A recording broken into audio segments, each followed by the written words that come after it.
when you're in that stage of gathering feedback, you really want to focus on the usability of your website, how the checkout is working, how your navigation is working. Is people navigating the website like you want them to?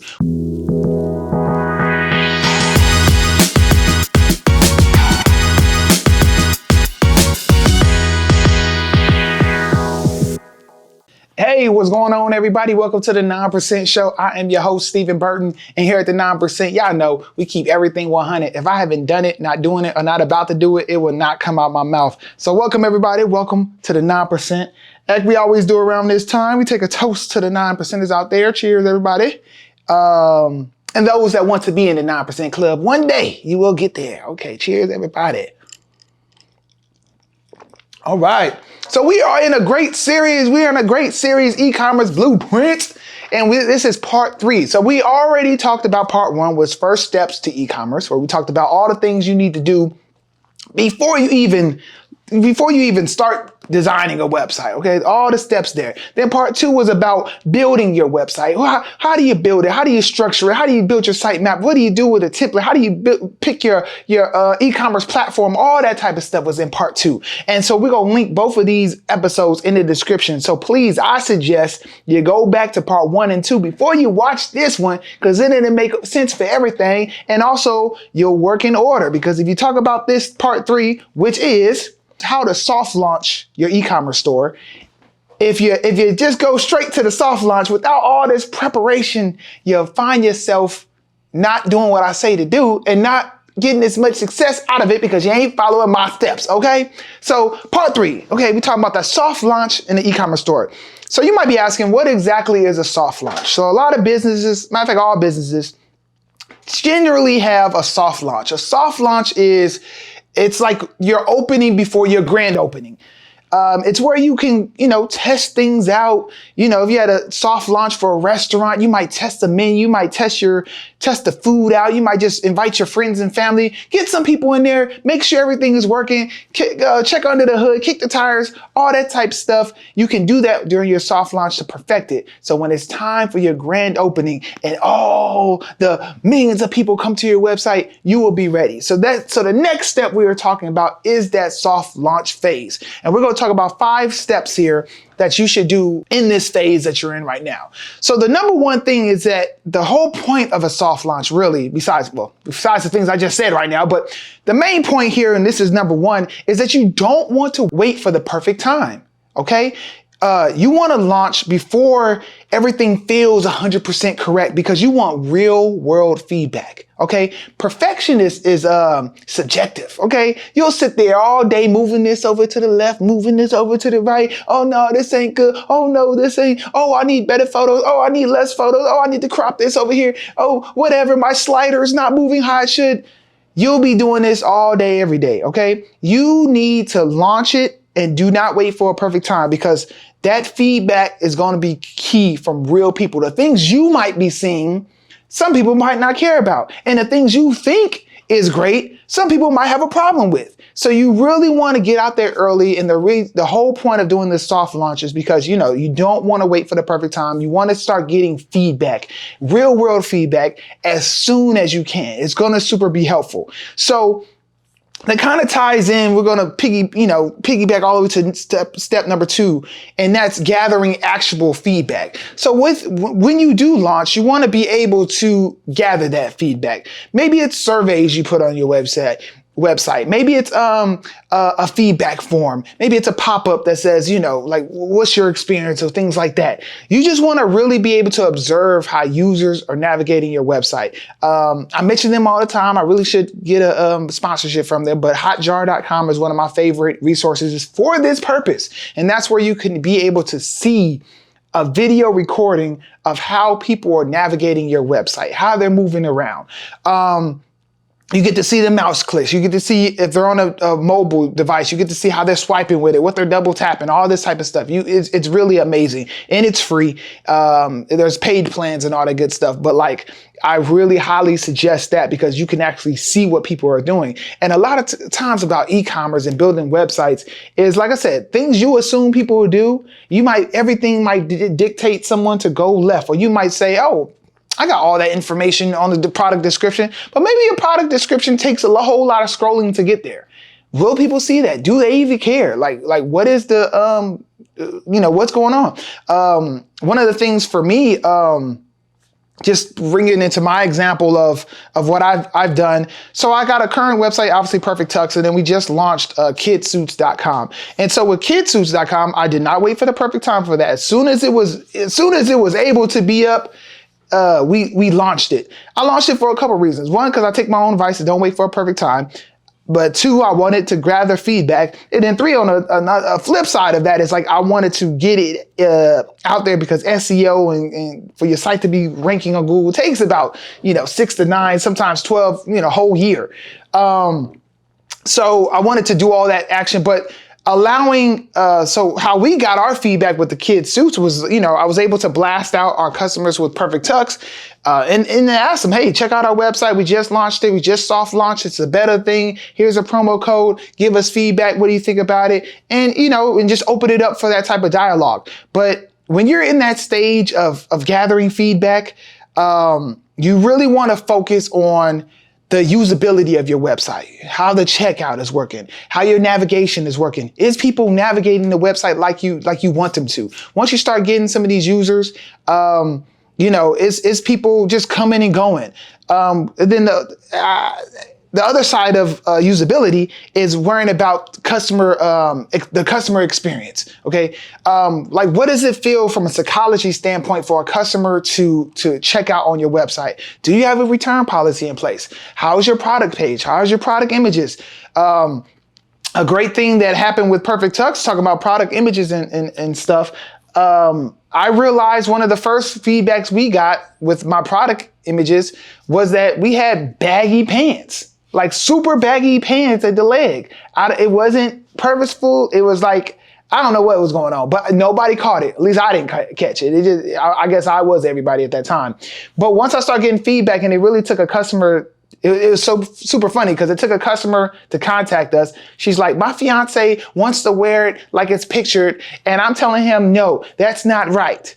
And I look at the picture, I'm like, oh, that don't look right. And so like, this dude was like, well, shoot, that's how I wear my jeans and, the pants. It was just all bad. But I'm just like, we need to be perfecttux, we need to be a proper representation of what you should look like as that dapper guy. You know what I'm saying? If we're giving false information like that, that's just not good for our brand. So, but it took that feedback to get that. So what did I do at that time? I cropped all my photos at the leg. We had just did a big photo shoot. I ain't had money to shoot another photo shoot. So I just cropped all my photos at the legs, cropped that off, and that was what it was. But you start setting up, you start getting things like that. You start getting this feedback, start making adjustments.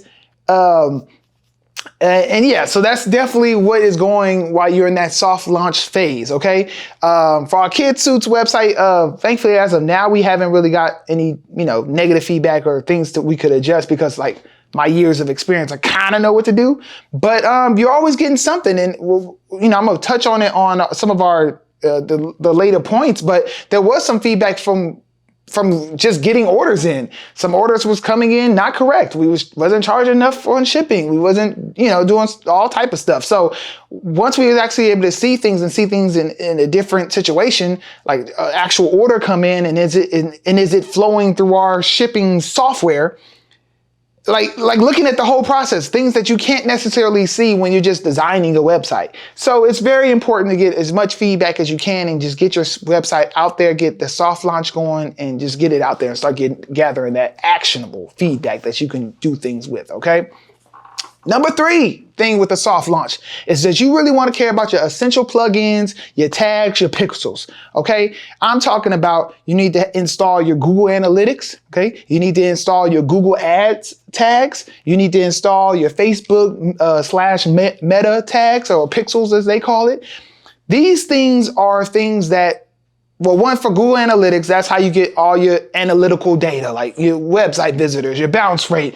They even track your sales on your website, but they give you a lot of information to as far as all the data that comes with your website. A lot of a lot of e-commerce platforms like Shopify, they do give you some data, they do give you some reports, but Google Analytics is free. It got a lot more reports, and it's a lot more in depth with the analytics there. But your Google tags, Google Ads tags, and your Facebook pixels, those are important because one, if you ever decide to do digital ads, you're going to need those. And then in the e-commerce space now, you are going to do ads. It's just no way around it. It's just part of the game. You're going to have to do some ads at some point. But more importantly than that, it's important to get these tags and these pixels and things on your website early, because even if you're not ready for ads, you can still get this. You can still get the information from the users that are coming on your website to market to them later. Like those pixels and stuff keeps track of people that, visit your website. When they visit your website, it throws a little cookie on their device, on their laptop or their phone. And then that's how you're able to retarget them. And you ever, surfing the web, looking around for something, looking around for some Jordans, then you go on Facebook, you see them Jordans popping in your face on an ad. That's retargeting. That's remarketing ads. But you can start gathering that data so that when you are ready to do ads, let's say it's 30, 60, 90 days down the line, you can say, okay, I want to market to all the people that visited my website the past 180 days, the past 60 days, the past 30 days. And you can do that right now. But just imagine if you didn't have all these pixels and tags installed and you're starting. You don't have no history there. You don't have anything. That's like a wasted data that you just let go. And the fact of the matter is, people that visit your website are high intent people. If you retarget towards them, those are the people that's got a high intent, ready to buy situation where they're more likely to make a purchase versus just cold advertising. No one heard of you, just popping up on their feed. So definitely want to get all that stuff installed. Everything, like I said, highly suggest Google Analytics, and then tags or pixels for all the social media things that you think you're going to want to advertise on. I think bare minimum, you need to do Google Ads tag, and you need to do Meta Facebook tag. That'll also cover Instagram. But if you think you're going to advertise on Twitter or LinkedIn, TikTok, you can install their codes too. And a lot of times these are very easy to do. The marketplace or whatever e-commerce platform you're on, you can probably even download a plugin and it does it all for you. So it's really simple. Okay. So you definitely want to do that. Drink break. All right. Number 4, okay, you want to test your payment gateways and your shipping options. I've already mentioned about what happened with my kidssuits.com website, where we got some orders came in. Actually, it was a second day air order, and they paid like $13 for shipping. Okay, for second day air to clear across the country. Okay, I lost money on that shipping, but it didn't take me long. As soon as that order came on, I saw it on my phone. I was like, uh-oh. And I went in there and I adjusted my rates and saw what's what. But that's a prime example of you want to test all this stuff out. You want to test that. Who do you have for your payment gateway? Is it PayPal? Is it Stripe? Is it Shopify payments? Like whatever it is. A lot of these platforms, they have a testing account. You can put your store in test mode, and you can put a credit card in when you check it out 111111 or whatever the case may be. That during test mode, it'll see if it works. You want to test out your shipping options. Add some stuff to cart. Put a different zip code in. Ship it to New York. Ship it to LA. Ship it to Memphis. Like. 2 items, 5 items, 10 items. The worst thing you want is you get some big old order for 500 pieces and rather you got free shipping, that's great. But let's say you 500 pieces next day air and you only charge them $5. You gonna be like, what do you do at that point? Because the customer's like, oh yeah, $5, that's a good deal. You really want to come after that with an email like, oh, I'm sorry, there was an error on the website. You really owe $200 for shipping. I mean, you want to test all that stuff early. Different scenarios, really see what's going on. Make sure, your box size, your weight, all that stuff matters in e-commerce. And you need to make sure that you have all those options, all those scenarios tested and ready to go. And then again, it's your soft launch. So if you're like with us and an order does sneak through, it's time to correct it. It's time to do what you have to do. But that is your time to do that. Okay. And the last thing we'll talk about is your pre-launch marketing, and you really want to start building an early buzz, okay? You don't need to wait for your grand opening. I know everything needs to be perfect and but no, start, if your website was a coming soon, you should have a email collecting thing on there, like people that's interested in the beta, whatever the case may be. Maybe your social media, you already have your social media handles and you're starting to get some, just start collecting stuff. Start building the buzz. Like, oh, we're about to launch. When Kid Suits launched, I didn't just, I blasted it out with all our perfecttux customers, blasted it out on our social before we really was like really out there. You just want to really just start putting out there, because at the end of the day, I know you really want that perfect rollout and just the marketing just going crazy. And maybe you don't want your friends and family see something that's like half done, or maybe it's not completely ready. But again, it all serves a purpose. You are slowly building that buzz. You're slowly wanting to get that feedback. You're wanting to get them users on your website. So it's really time to start putting the word out there that you are open for business. Now, when you talk about a grand opening, which is going to be the next topic we talk about, and what to do at a grand opening and beyond. But at that point, you'll probably be more fine-tuned. You'll definitely, be ready for that larger marketing push. Maybe you might have a marketing budget, but the worst thing you want to do is have a marketing budget that goes into your grand opening and then you find all these errors at that point. Trust me, you want to find out that your checkout isn't working correctly on a soft launch when you're not spending a lot of money on marketing and advertising and things like that. Because if that goes bad, then trust me, you're going to be like, oh, I done spent all this money. Why ain't nobody checking out? And lo and behold, they can't. Or lo and behold, your product don't work. Or lo and behold, the add to cart button don't work. Or whatever the case may be. It could be anything. So your soft launch time for your website is very important. There's really no timetable to when you need to do your grand opening after the fact. Heck, sometimes your soft launches might just turn into you're just open, and it is what it is. But the whole point of the matter is you want to get your mentality that there is no perfect time. You want to get, as soon as it's ready for a public eye to see it, get it out there. Okay, start it up.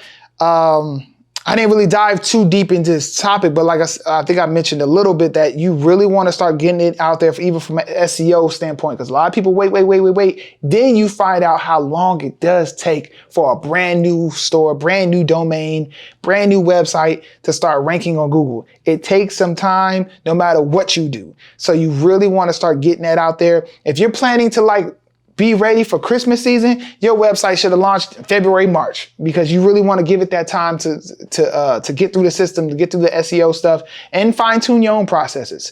So that is part 3. That is part 3 with this e-commerce blueprint, a series that we got going on here. I'm telling you, by the time you get done, you are going to be an e-commerce expert. And if not an expert, you will at least go get you some sales, okay? Bare minimum, okay? So till next time, look again for part 4. We will be talking about that grand opening and what to do next at that stage.